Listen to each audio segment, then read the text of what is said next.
Hi, I'm Rachel. Welcome to day 53 of our 365-day Bible reading plan. Today's reading is titled Balaam and His Donkey. We'll be reading Numbers chapter 22, verses 4 through 38 in the New Living Translation. The king of Moab said to the elders of Midian, "This mob will devour everything in sight, like an ox devours grass in the fields." So Balak, king of Moab, sent messengers to call Balaam, son of Beor, who was living in his native land of Pethor, near the Euphrates River.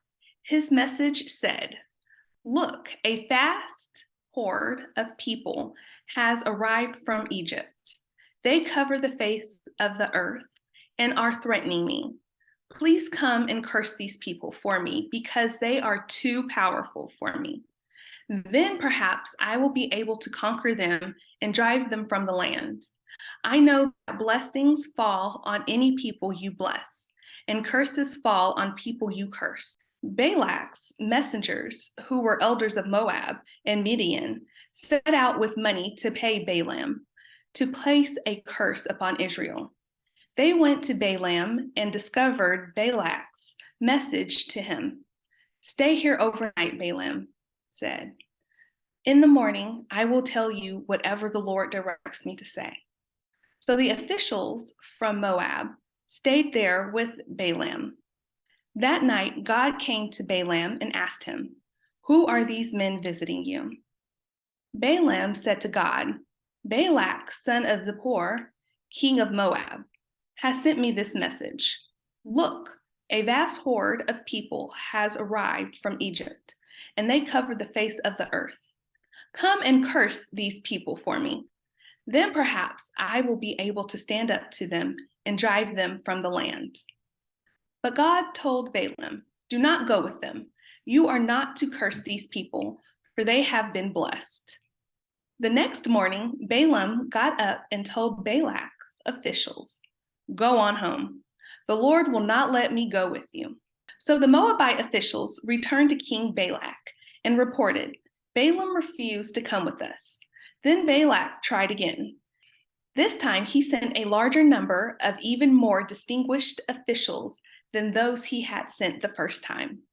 They went to Balaam and delivered this message to him. "This is what Balak, son of Zippor, says. Please don't let anything stop you from coming to help me.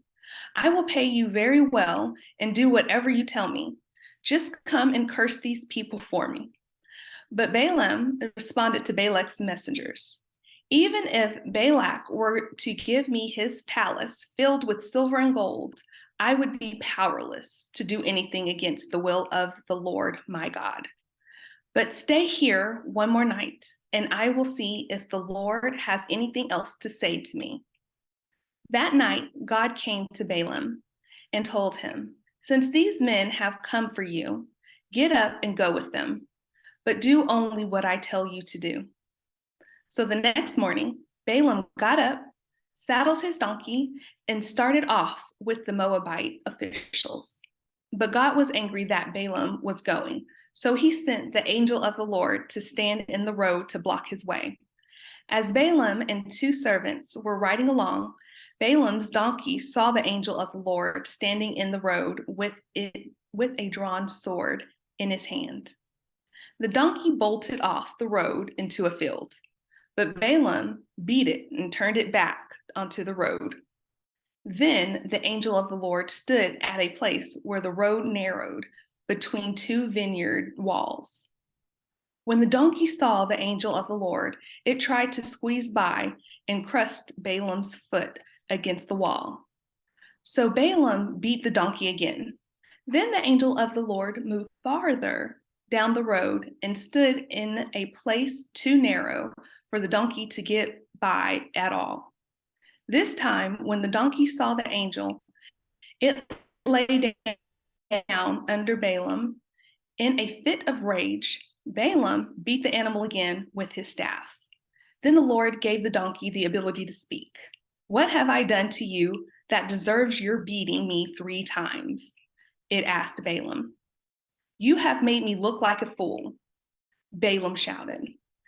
If I had a sword with me, I would kill you. But I am the same donkey you have ridden all your life, the donkey answered. Have I ever done anything like this before? No, Balaam admitted.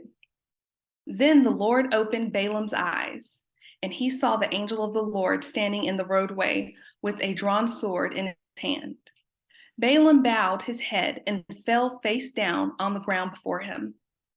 Why did you beat your donkey those times? The angel of the Lord demanded.